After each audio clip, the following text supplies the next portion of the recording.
So, in the spirit of gratitude, I always like to start my days with my gratitude journal. And so one of the things I like to do is find at least 4 things that I'm grateful for.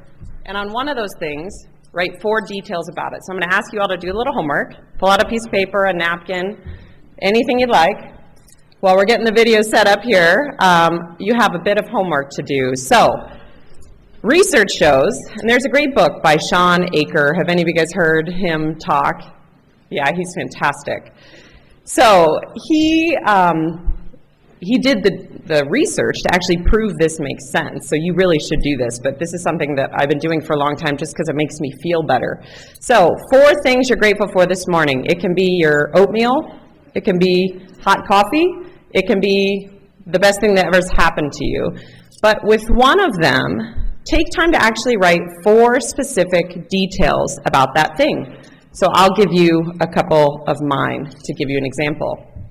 So I'm super grateful because I have been home for a short number of hours, that I had uninterrupted breakfast with both of my children one-on-one.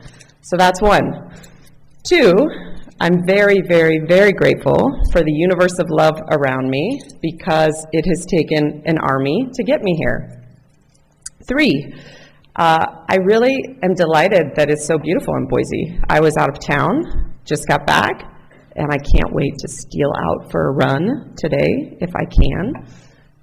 4, I am so thankful for Teresa McLeod. I'm going to start crying if I talk about her. Sometimes angels just come into your life, right?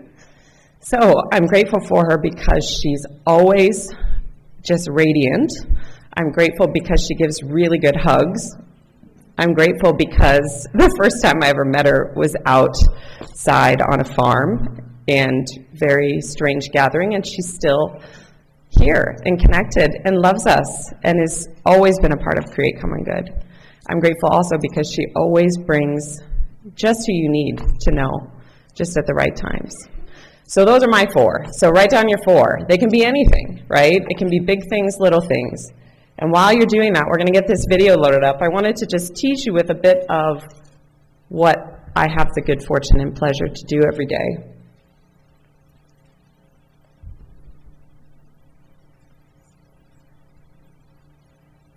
Is a transformative experience that brings people together for a common purpose. Once upon a time, not too long ago, I thought that travel meant just exploring a place. Traveling to me is important because I think it enriches your soul and it allows you to meet new cultures and experience new things. When I travel, I typically try to get involved with the community. I grew up in the inner city. I was first to graduate high school in my family, then first to graduate college. I had an idea that I really wanted to create a youth program. When I took my first cruise, as soon as I stepped on board, I felt a sense of community. Teaching English in Montecristi was a turning point for me. It really pushed me to continue that work here in New York. Ocean travel really brings people together. It provides a time to reflect. This is post-Haiti earthquake. A lot of us tried to figure out what exactly we can do. We were sort of like parachuting in and parachuting back out to a stable life in the U.S. And so the decision to move away from banking to focus on Haiti full time was quite bold. There's this one word that I learned from the beautiful people at Puerto Plata. It's called tranquilla. Tranquilla means I am at peace. And that was something that I brought back with me and has influenced me today. What can I do afterwards to continue that experience? Traveling ignited my passion to want to do more. We all shared the same experience. Hopefully one day we can all combine forces and really propel travel to be a force for good. We need to bring more light into this world. It doesn't matter who you are, just do it, because we need the light to be more dominant than anything else.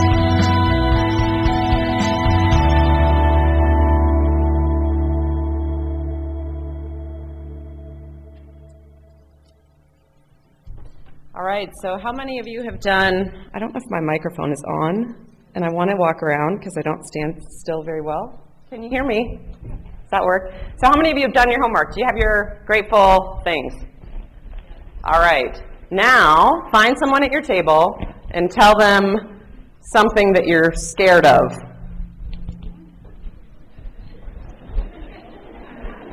Yes, it's a strange request, but please just...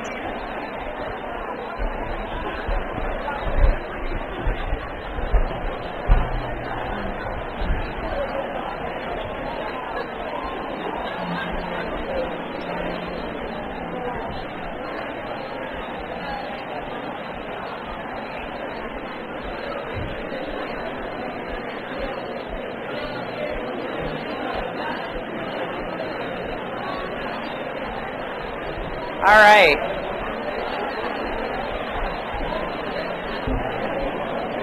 So is there anyone out there that's not scared of anything? Anyone? I'm just curious. Show of hands. Anyone out there not scared of anything? There's one person I noticed. Anybody else not scared of anything?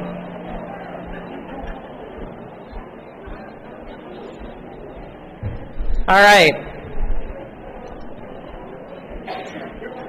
So what's amazing to me is that generally I've found human beings are afraid of stuff. I am afraid of stuff. Most of you may be afraid of certain things.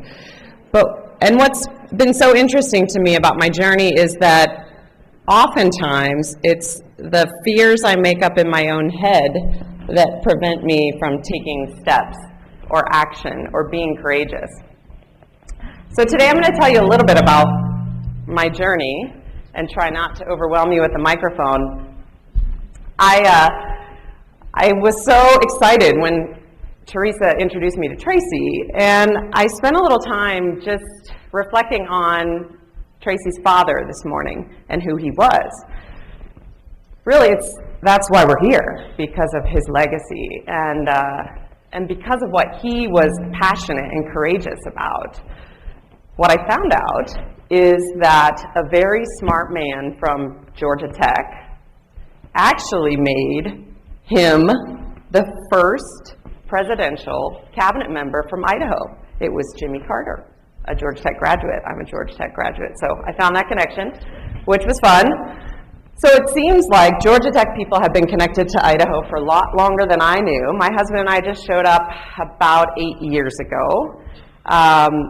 I feel fortunate for really just what the governor stood for and who he was. And I really am honored to be here with you. Usually, I think most things in my life are so that I can learn more. So I'm here today to just learn more. And the reason I asked you to start off with gratitude is that's just what I like to start with. But I also think it's important to just connect and to share something vulnerable about yourself, because sometimes we come together at these kinds of gatherings and you have this idea that there's a few of us up here sharing stories and that everything in our life is like a lot different than everything in your life. But it's really not. We sort of all have the same joys, we have the same, pains. And so I'm going to share with you about my journey and what I'm learning. I'm going to talk to you a little bit about some of the things that I'm really thinking a lot about right now. So this is really my life hacking journey that I'm on. I love this quote. I love anything that Mary Oliver has written, but I really believe you only live once. And I think life is really short, often shorter than intended. And so to me, it's really important we make every day matter. And it's important we think a lot about how we use our time. So we're going to talk a little bit about designing your life and owning your journey. And in fact, we're going to give you a bit of a taste of some of the Fathom experiences that we have brought to life right here. We've got Colin, we've got Paige from our Fathom team, two incredible leaders who are going to walk you through some of the experiences that we offer through the lens of travel. But I've been trying to design my life, the entire existence of it, for about 40 years. I think so much of our life is about taking the reins, right? I would love to tell you that this recalibration discussion we're going to have is is me modeling exactly and perfectly what I think we all should be doing. But in fact, a good friend of mine calls me Julie, the cruise director.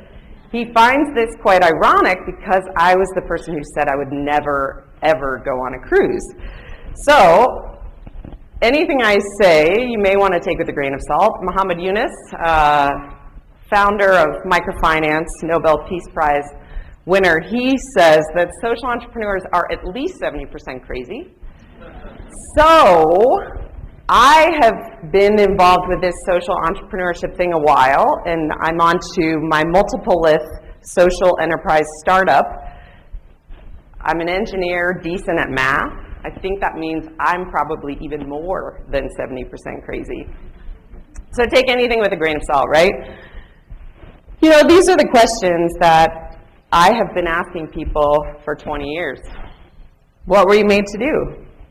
What brings energy to your days? This is the question I'm trying to kind of figure out for myself, right? So that's what we're going to talk about. So I find it kind of ironic that we're going to, really kind of dwell on this idea of recalibration. How many of you took a chemistry class? Yeah, I took a lot more than I wanted to take. It's interesting how you have to calibrate all the stuff before you get started. And as a person who doesn't like to slow down and really, is not very precise, chemistry was really, really challenging. But I think this idea of calibration is really important. And what I have noticed for myself is that over the last 20 years, as things have accelerated, I have to be even more disciplined about my recalibration. So it's not a recalibration every 6 months, every year. It's like calibrating every day to make sure I'm really centered and really whole. Which is why I had breakfast with my kids. Didn't get on the Caribbean calls this morning I should have been on in the middle of the disaster relief, because I just needed to sit down and have one-on-one time with my baby. So anyway, so this is one of my recent recalibration moments. I have been building a travel company for 4 years, and I'm embarrassed to say I had not been on a trip myself that was travel. So Jeff and I fixed that. We went and biked Sicily, and it was epic. It was amazing. I had my phone off for about 2 weeks. I am just dreaming of going back there right now, but it sort of gave me a lot of the clarity and the focus that I need in everyday stuff. So I share this with you just to remind myself that being on my bike is a really healthy, good thing for me. So here's some things we're going to kind of talk about today. Now, I think it's kind of funny because last night I was in New York, or yesterday I was in New York, and I was supposed to stay late last night, but I couldn't because I needed to get back for this. And I was, thinking about this recalibration discussion, and my flight was delayed an hour. My connection was very tight. Then it was delayed an hour and a half, and I was starting to get a little sweaty. And I was thinking, wow, it's a good thing I like to run, and I'm hopeful that my connection's gonna, be there in time. So I'm running through the airport last night in Salt Lake, can't catch my breath. I get to the gate because it says the gate's closing, and there's 10 people waiting in line, just standing there, like they were still getting on. So I'm like, I gotta get home, and then you try to look all cool standing there while you've run through the airport. And I was just thinking it was kind of ironic. I was not exactly the model of perfect health yesterday. The dinner I had was a couple power bars and some pretzels and a glass of wine. That is not highly recommended, nor my typical healthy lifestyle practice, but it's the reality of some of my moments, right? So these are some of the things I want you just to kind of think about with me today. So how do you find your sweet spot? I use this term sweet spot. I kind of believe that everybody here was made for a reason, and I think you all have different magic. I think the magic you carry is different than everybody around you, and that is what is so beautiful about the universe that we get to live in. And I think life gets really just terrifying and exciting when you find your sweet spot. And if you are bold enough to walk into that, amazing things can happen. It will hurt you like crazy, but it will grow you and stretch you and make you stronger. So I believe in this journey to your sweet spot. How do you best position yourself to lead, influence, and serve? How healthy are you on these 4 relational dimensions? Spiritually, with your spouse, significant other, close community, with your family, with your own personal wellness. These are the questions I think, I'm constantly checking in on myself with. Because the honest truth is, if my sort of spiritual self is off, nothing else really works. If my marriage is off, I can't do anything. If my family doesn't have what they need, I'm completely ineffective. So I care for those things first, because everything else kind of is easier than that if I do. So take care of yourself. And yet as women and men and leaders and people who are trying to do big, scary things, it's hard, right? The world's screaming at you all the time. You have connection everywhere you go.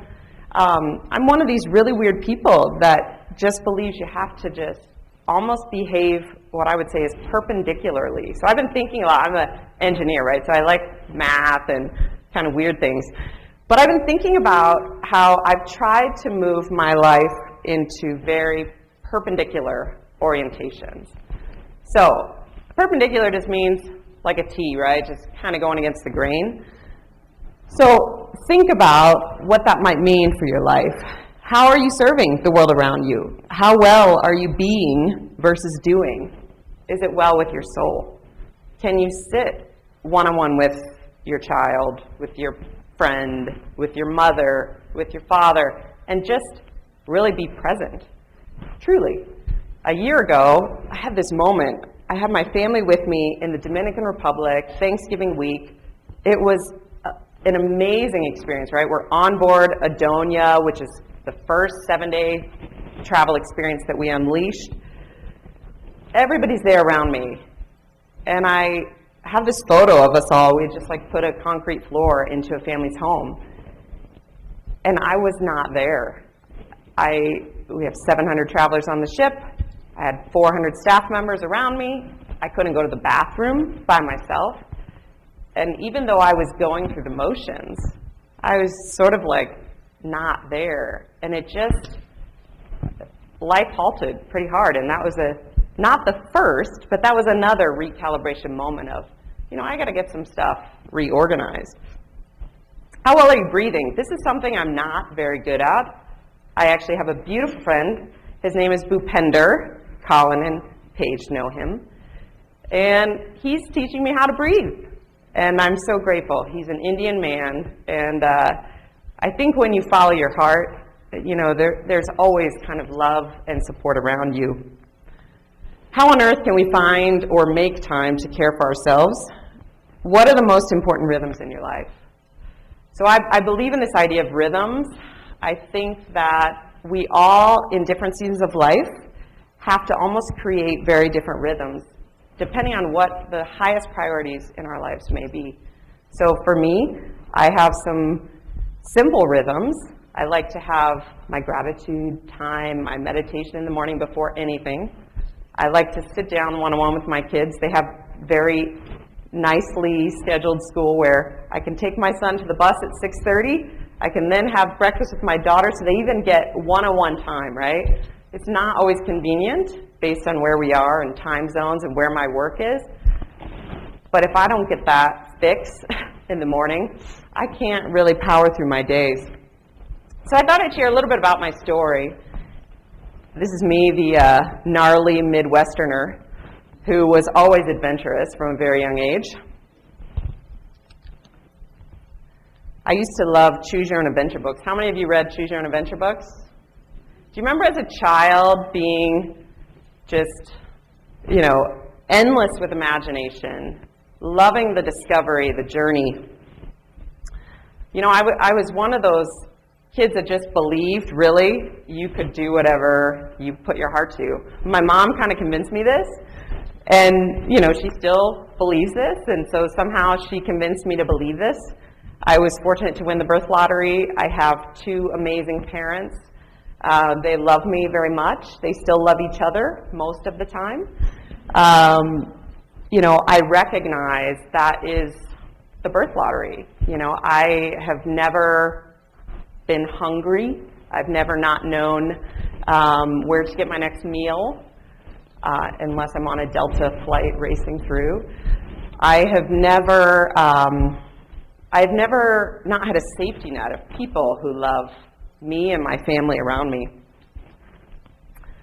I went to Georgia Tech, Ramblin' Wreck, just like our buddy Jimmy Carter, who was the smartest guy, making Cecil Andrus a part of his team. I was fortunate, actually. I went into engineering with the intention to go to medical school, but I sort of wussed out on the whole blood thing, and instead I took a job at General Motors as a freshman in college and ended up actually working at Saturn Corporation, which at the time was kind of the cool kid on the block in the General Motors family. And then I got drafted onto the Shanghai General Motors project. And so I'll never forget the day my boss at Saturn came to Atlanta and said, "So can I take you out to dinner?" And as a college student who always enjoyed free food, sure. He said, "So I have this really exciting opportunity for you. I'm wondering how you feel about leaving school for a year." And I sort of wasn't sure about that, and he said, "It's overseas. I want you to work with us." I'm thinking like Italy, amazing. This is going to be like my dream world. And he's like, "So I need you to move to Shanghai, China in just a few months." And like at the time, this is 1999, I knew very, very little about China.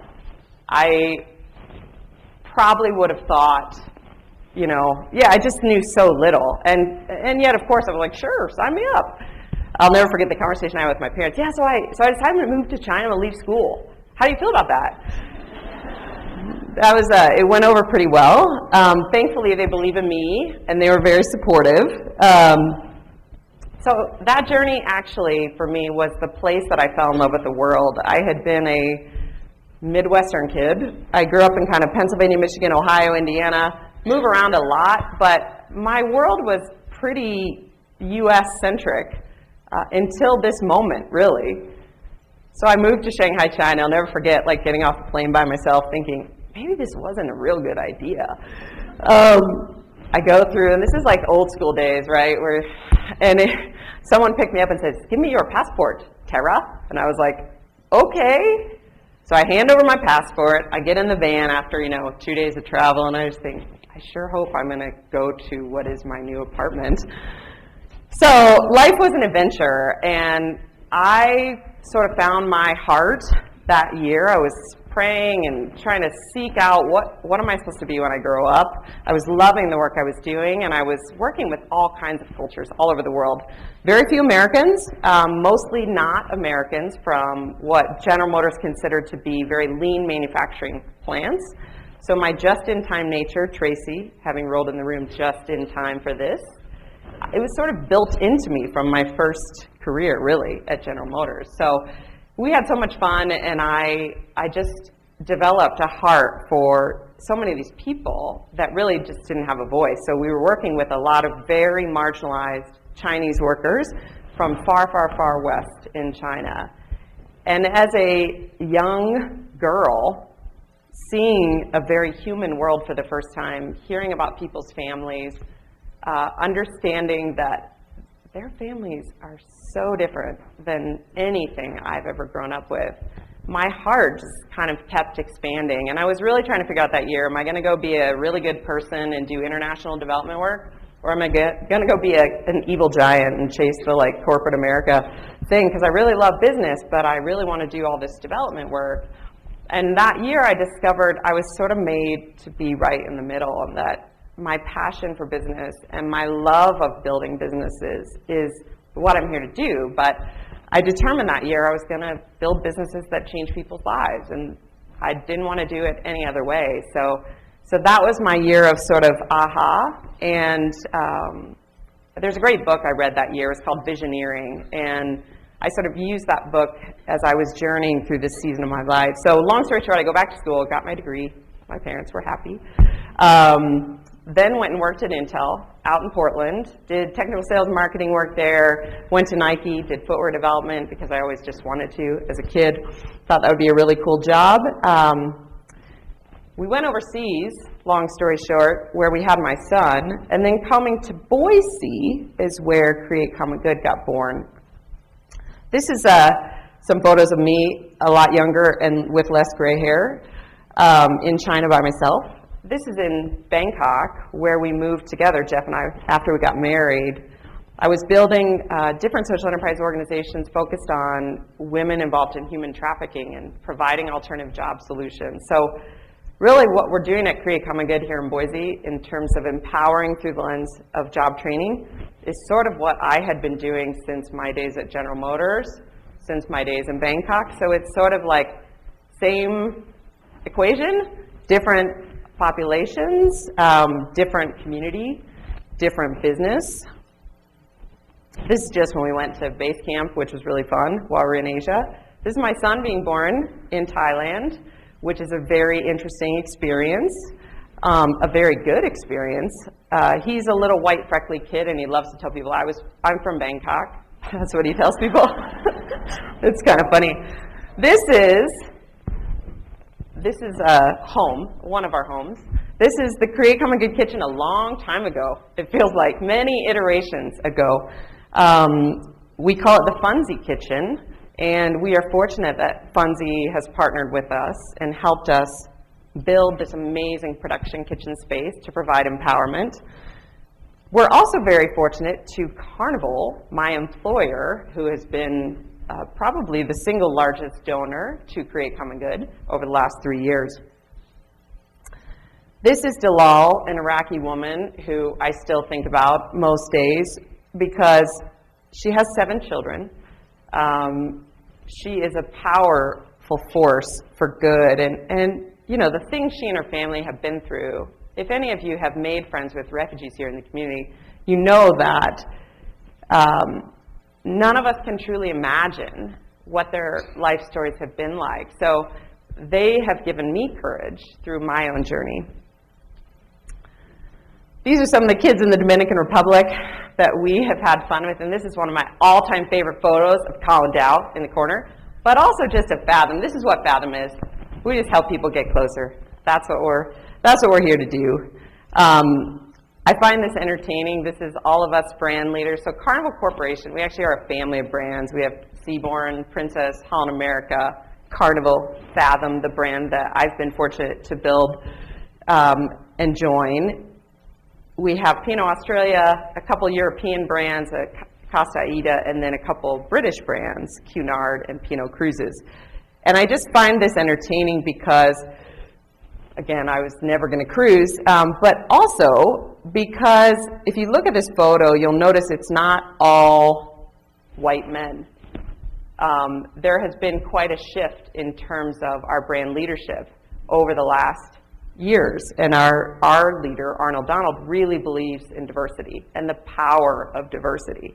And I feel super fortunate and grateful that there are incredibly diverse voices, perspectives, and people that have come in to lead these vehicles for change. You know, it wasn't always like this. Our corporation didn't always look as diverse as it does now, but we have experienced, and I've been fortunate to experience, that diversity helps us think differently. And thinking differently is always something that is just healthy. So I love what I get to do with an amazing team of people. This photo is Create Common Good, version 1.0, started in our living room. It's pretty sexy to build stuff, let me tell you. We had one car. I had a child that was nursing. We had an amazing community of refugees that in 2008, when the economy tanked, everything went to pieces for families in the margins. So we had to respond. And I feel fortunate for every person that has made possible the amazing empowerment work that we're fortunate to do. But I share this photo because everybody sees the shiny stuff. Most people don't see the blood, sweat, and tears that Tracy and the team pour in every day. Most people don't see the sleepless nights, you know, the pleads for funding. It isn't all rosy and kicks, that's for sure. But the lesson I've been learning the last 3 to 4 years is that our pain really does lead us to our purpose. I have, over the last few years, discovered some interesting things from my past, and it has helped me to really know that our pain does lead us to our purpose. So I'd ask you to just think about places in your life that maybe aren't as rosy, and really challenge yourself as to maybe what beauty can come out of that. Because now I'm convinced it all leads to beautiful things. This is my daughter, Lucy. I tried to convince her she should skip school and come this morning because I thought this would be a really amazing, inspiring thing for a young girl to do. She said, I really just want to go to the jogathon, Mom. You'll be fine. So she's with me in spirit. She did send me something. So just like Teresa said, I'm always grateful. She made me something just so that I would have courage to show up this morning. And it says, Mom, you're awesome, wonderful, courageous, amazing, thoughtful, kind, lovable, nice, beautiful, generous. So my sweet girl is here with us in spirit. But I guess what I'd ask you, the reason I share this photo is, you know, what I want my kids to do is I want them to grow up and have courage to chase their dreams. But I can't just say that. I actually have to do it if I want them to do it, right? The best model we can be is to choose to do the things we hope maybe our children, maybe our friends, maybe our, you know, loved ones would do. So my journey has sort of been about helping other people discover their superpowers. That's what I get out of bed to do. Like, it brings me so much joy. Like, my hope, dream, prayer for this room is that maybe through this conference and this gathering that you would discover something within your heart, a burden, an energy, because it usually is both. It's usually something heavy with something like that buoys you.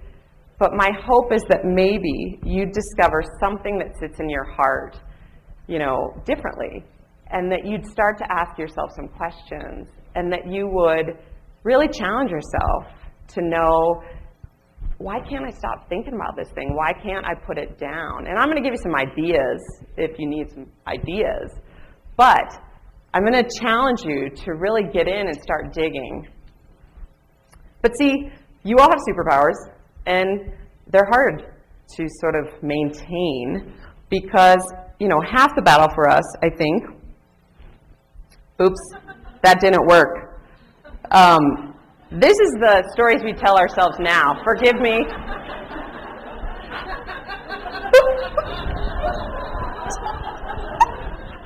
So that was a strike through, so that if my daughter was here, she didn't think her mother was using profane language. These are the stories I'm pretty convinced we tell ourselves now. I'm going to die, and oh no, where in the world am I and what's going on, right? So we always have a story we can tell ourselves, right? So you are the author of your story. You have the choice to actually write your own story. But you've got to have a voice that's louder than the ones that run around in your head when you get a little lazy. So this is me on my bike. So notice I'm sort of like missing my Sicily biking. You got to figure out what it is that helps you come back to center. So guess what I'm doing this afternoon? If everything goes according to plan, I'm either going to be on my bike or in my running shoes for at least an hour in between stuff. What's your step-away plan to reduce the noise? What kind of rhythms do you need to ensure you're ninja sharp? These are things you need to think about. For me, I have to run away, literally, and be where nobody can find me. And so, you know, running, biking, those are ways that I can totally think. Nobody can find me, nobody can touch me or connect to me, and I can just be inspired by the wonder of what we are all so fortunate to live here with. So what kind of rhythms do you want to have in your life? Here's some things that, you know, maybe will help you as you think about some of this. I think, at the end of the day, we all get a chance to like go big on something or some things. So what do you want to go big on? How are you going to create space for whatever you're going to go big on? And what are going to be your secret weapons as you think about how maybe you can go big? Gratitude. So this is where it starts. Teresa, is spot on. I'm just convinced that when everything doesn't seem okay, which, we all have rough patches, the first thing you got to do is just look to the stuff that's positive and good and to be grateful for. And so I find that part of my recalibration practice is just this constant, like, things are hitting the fan, what can I be grateful for right now? If things aren't going the way I really would like to because I'm a control freak, I can be really grateful. So it's a good secret weapon. I hate the term manage your time. I'm a big believer in managing your energy. So time is sort of a funny thing. It's your most precious resource, I think. But you also have to know yourself well enough to know kind of what's your energy thing. So for me, my best time and best energy is not typically at night. My best time and energy is often in the morning, like very, very early. And there's times, man, when I'm just cranking on stuff like I was in New York as we did this really fun kickoff, that I just have endless energy, right? And so when you just have to know where you're at and really manage that. I like to think about what's in our hands. We always can say what we don't have, but what do you have in your hands? So we've had to, at Create Common Good, do this over and over and over, right?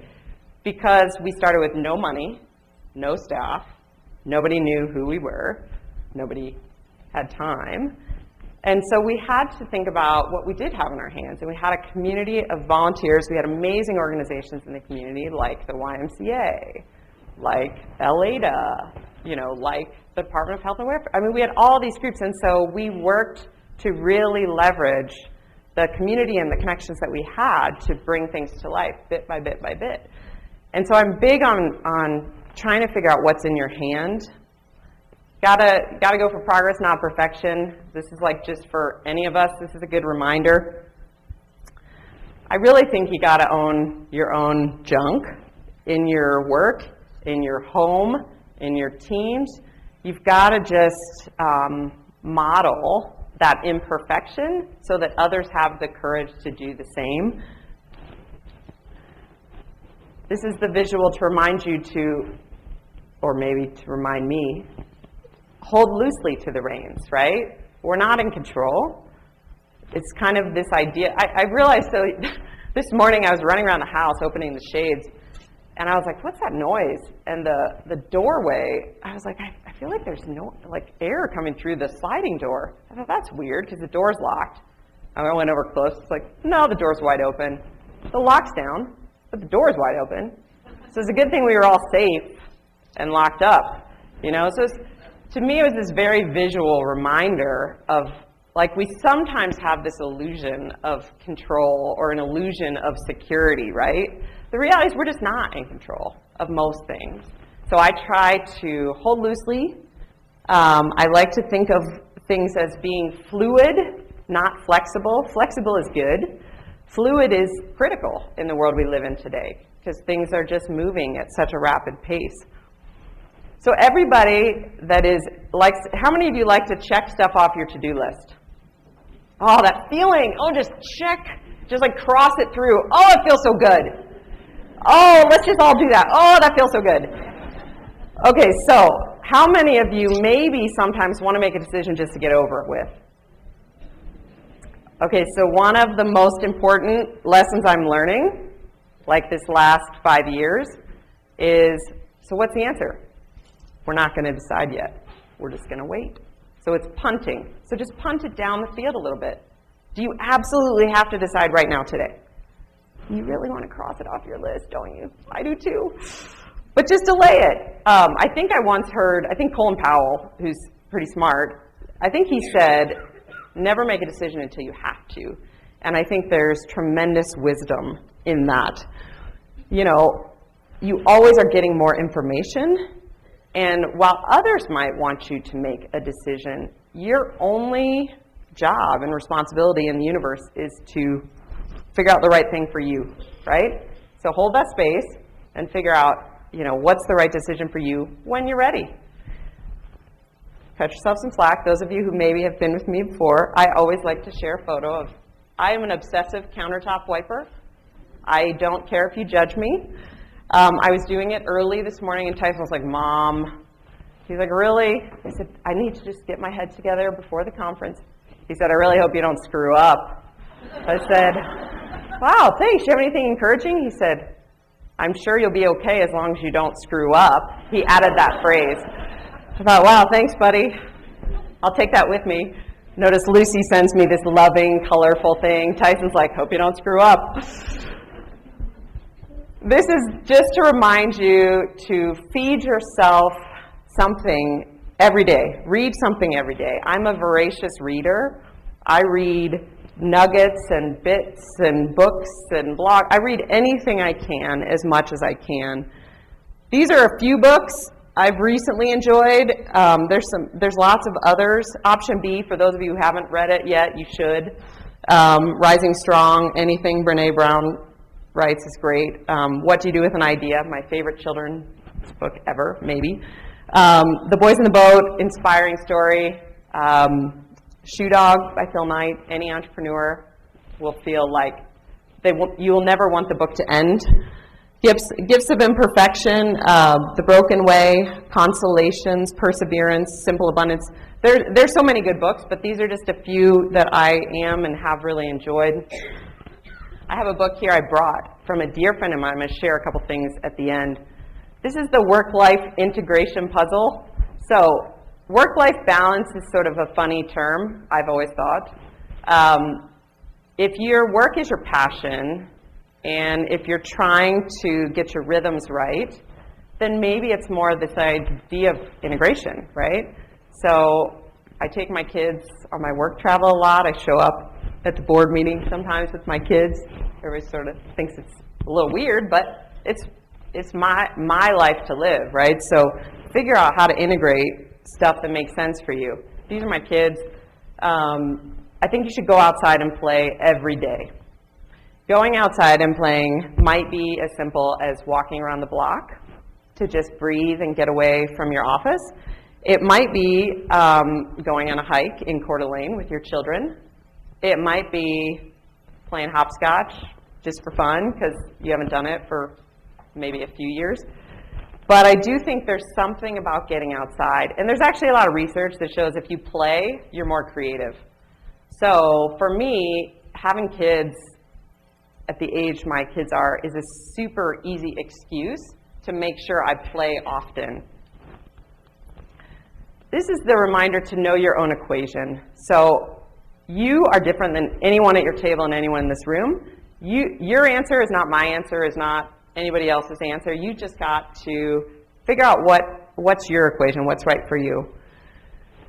Teresa talked about courage. It takes a lot of courage to be the very best version of you. I think one of the ways to find that is to always be inspired. I've always loved Amelia Earhart. I've been obsessed with her since I was a little kid. What I love about her is even though she's not with us anymore, I still discover more and more beauty about her. So my recent discovery is that the journey she started from San Francisco, I believe, didn't work. She was trying, one of her first, a lot of things didn't work for her. But she had to get started, come back, and get started again. And so there's sort of nuance to the story when we look deeper. And I think, we can all really be inspired by the courage of others around us. So anyway, these are the things I asked you to think about. Maybe you'll take some of them with you today. This is my family. We sort of have a game. Anytime I share, I promise them they'll get in the photos. I want to leave you with this quote just to dwell on. And if it's okay, I would like to read something to you before we wrap and then answer a few questions. So is Angela here by chance? I don't know if she's here. So we all get by with a little help from our friends, right? So as we think about courage, I wanted to share this poem with you. When the light around you lessens and your thoughts darken until your body feels fear turn cold as a stone inside. When you find yourself bereft of any belief in yourself and all you unknowingly leaned on has fallen. When one voice commands your whole heart and it is raven dark. Just steady yourself and see that it is your own thinking sometimes that darkens your own world. Search and you will find a diamond thought of light. Know that you are not alone and that this darkness has purpose. Sorry, I haven't slept very much. That might be why I'm weepy. Gradually it will school your eyes to find the one gift your life requires, hidden within this night corner. Invoke the learning of every suffering you have suffered. Close your eyes, gather all the kindling about your heart to create one spark. That is all you need to nourish the flame. That will cleanse the dark of its weight of festered fear. A new confidence will come alive to urge you toward higher ground, where your imagination will learn to engage difficulty as its most rewarding threshold. So I just love that. So that's the first piece I wanted to share with you. And then I understand somebody else talked about fire. But I hope that you will find the fire within you. And I'm going to leave you with this reading of In Praise of Fire. Let us praise the grace and risk of fire. In the beginning the word was read, and the sound was thunder, and the wound in the unseen spilled forth the red weather of being. In the name of the fire, the flame, and the light, praise the pure presence of fire that burns from within without thought of time. The hunger of fire has no need for the, I can't pronounce this word, reliquary of the future. My vocabulary is not very good. It adores the eros of now, where the memory of the earth, in flames that lick and drink the air, is made to release. Its long enduring forms in a powder of ashes, left for the wind to decipher. As air intensifies the hunger of fire, may the thought of death breathe new urgency into our love of life. As fire cleanses dross, may the flame of passion burn away what is false. As short as the time from spark to flame, so brief may the distance be between heart and being. May we discover beneath our fear embers of anger to kindle justice. May courage cause our lives to flame in the name of the fire and the flame and the light. Thank you.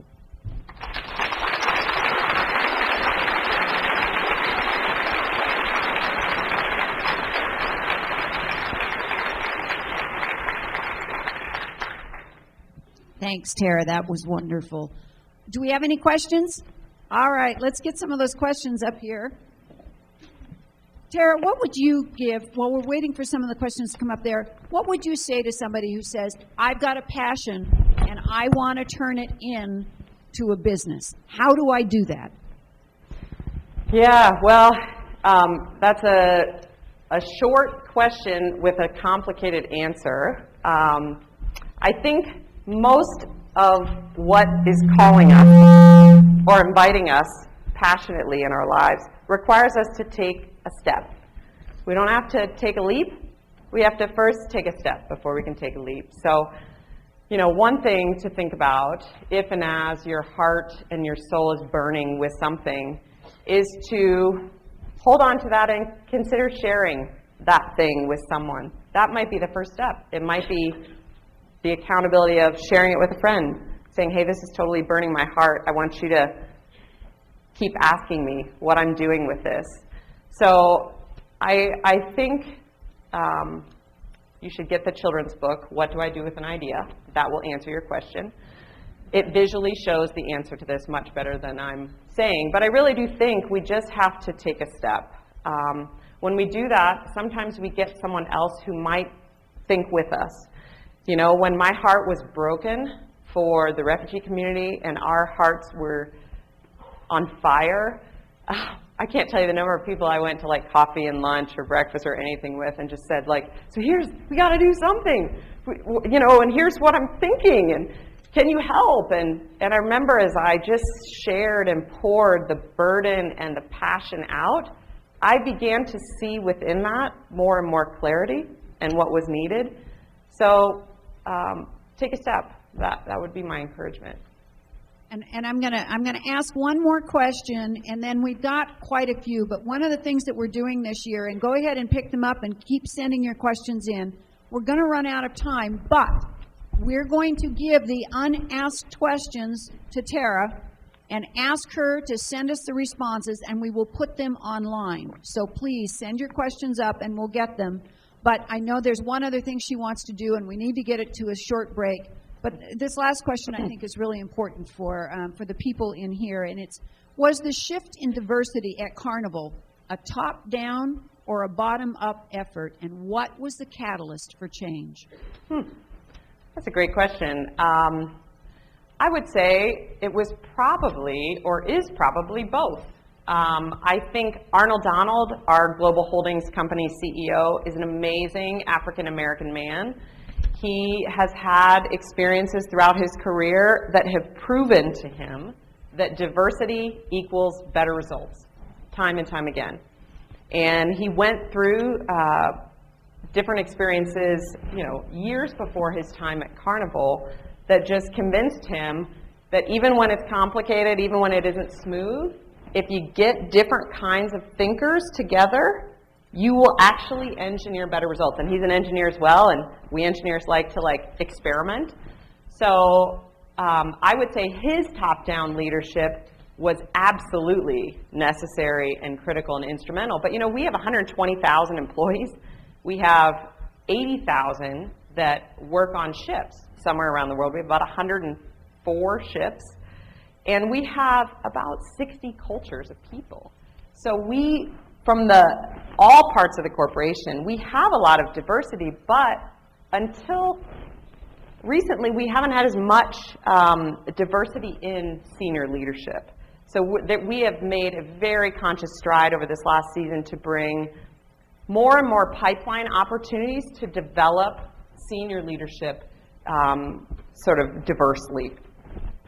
So basically what you're saying, though, it takes an energy and a vision from the top to allow it to happen at any level. I can't imagine a scenario where you would continue to make the progress and strides you would need without that support and really championing from the top. So before we wrap today, I have a favor to ask. We have just launched this amazing fun partnership with MGM and Lightworkers. Mark Burnett, who started The Voice and Shark Tank and some of the things you may have seen on TV, and his wife Roma Downey, we just launched lightworkers.com with them in New York. That's why I was a little late. I promised Roma we would sing Let It Shine and get a little video, and I'm the worst singer in the whole room. Really. And if my husband was here, he would be mortified and running out of the room right now. So I'm going to ask somebody who can sing really well, and if there are a few of you that know you're really good singers, to come up and join me. There's some people pointing at someone in a beautiful yellow dress in front of me, but I'm asking if anyone else would like to join Tracy and I'm going to ask you all to sing. We're going to get a little video. We're going to share it so the whole world can see the magic that's happening here. And I'm going to unabashedly ask you, if you're not sure what your passion is, or if you just are kind of excited about our passion, that you would consider one of two things. How many of you like to eat lunch? I do too. All right, so next week, Wednesday, the 4th, we are serving, Create Common Good is serving lunch at Jump. We are going to be doing this every month, and I know you eat lunch every month.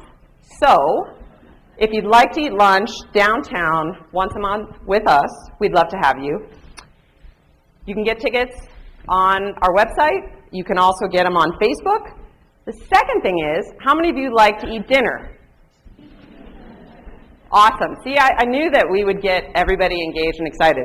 Okay, so we have a supper club about once a month-ish. We bring in kind of a regional celebrity chef, and they join us to produce a fantastic meal.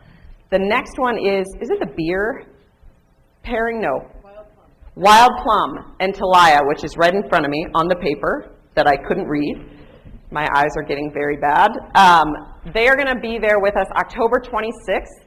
This experience you will talk about, I'm not kidding you, for the next year. Just trust me. So get tickets to the October 6th supper club, October 26th supper club. And then how many of you like the idea of brightening someone's day? So one way you could brighten my day is you could make a gift to Create Common Good. We are unabashedly always in need of donations, but we're a social enterprise. So we actually work to support ourselves through the lens of the food production engine that we operate. But we provide job training and employment to refugees, women at risk, people coming out of prison, homeless populations, anyone that needs a helping hand to get skills to find their own employment. So we would be delighted if you wanted to join us. And Tracy, who's my hero, is going to sing with me and you. We're going to sing Let It Shine, okay? So how many of you guys know This Little Light of Mine? I'm going to let it shine. Anybody? All right, Trace. Well, I don't. Oh, it is working. It is working. This is Tracy. She is our CEO at Create Common Good.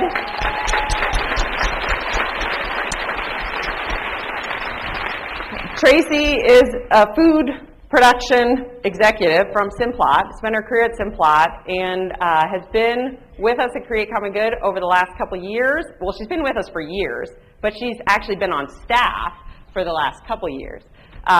She is a brave and courageous hero, fighting our battles every day, and she's also kind of a really incredible singer. So we're going to sing. You want to? With you. With us. With you. We need you all to sing, and I'll come down here. We're going to get somebody who's going to do a little video, and we're going to share this with our friends at Lightworkers. Ready? Okay. This little light of mine, I'm gonna let it shine. This little light of mine, I'm gonna let it shine. This little light of mine, I'm gonna let it shine. Let it shine, let it shine, let it shine. That was pretty good. Okay. Wow.